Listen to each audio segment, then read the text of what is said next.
গোসাবাধাম শিববাড়ি কাদিপুর পোলাও।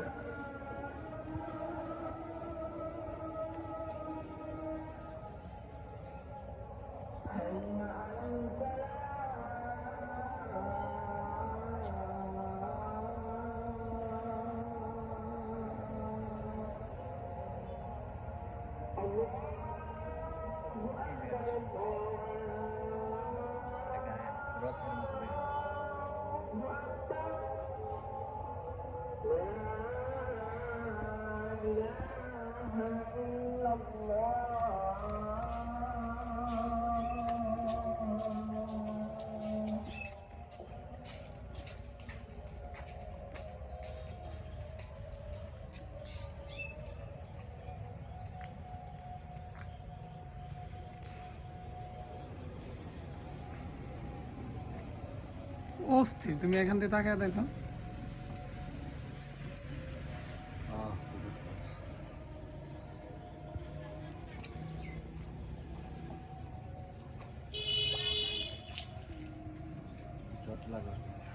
তুলসী গাছের গহনাটা ভুলে গেছি, একবার তন্ময়ের কাছে জানছিলাম, মানে তুলসী কেন এত পূজারণীয়?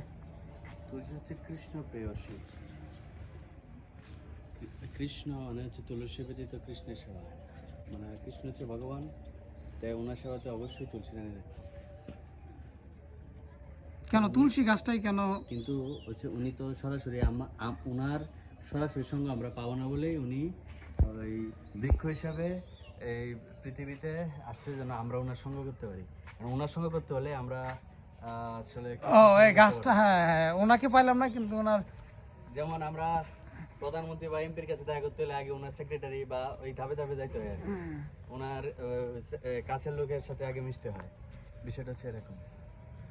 আর উনি হচ্ছেন সহজেই প্রেম দান করে, মানে হচ্ছে কৃষ্ণ প্রেম, বা হচ্ছে যেটাকে বলা হয়, মানে আমরা কিভাবে ওনাকে পাবো এই গাইডলাইনগুলো ওনাকে দেয় আছে। ভক্তি সঞ্চার। তুমি জানো অনেক কিছু, কিন্তু আমার কথা হলো তুলসী গাছটাই কেন, মানে এটা কিন্তু একটা রহস্য আছে যে তুলসী গাছটাই বৃক্ষরূপে যেন আমরা সহজে বন্দনা করতে পারি, এজন্য বৃক্ষরূপে মানে এই যে এখন দুইটাই পাইছে, বুঝছো? হ্যাঁ, এই যে এখন দুইটা।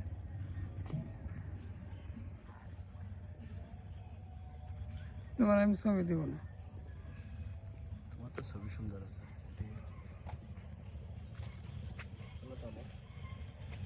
ব্লগ হয়ে যাচ্ছে না? এটাও কিন্তু সুন্দর। না তুমি মাঝে দাঁড়াও, গেট সহ তোমার একটা নিতে পারি, আমি টোটাল ভিডিওটা আপলোড দেবো।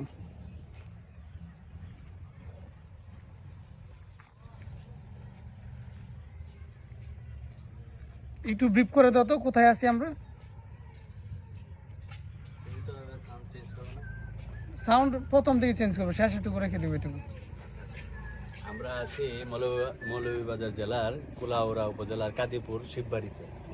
কাদিপুর এটা আছে, আমি আগে কোনো দেখা নাই। ওই যে আমার ফ্রেন্ড সুমন এই প্রথম আসলে এই জায়গাটার ডিসকভার করছে বলতে গেলে।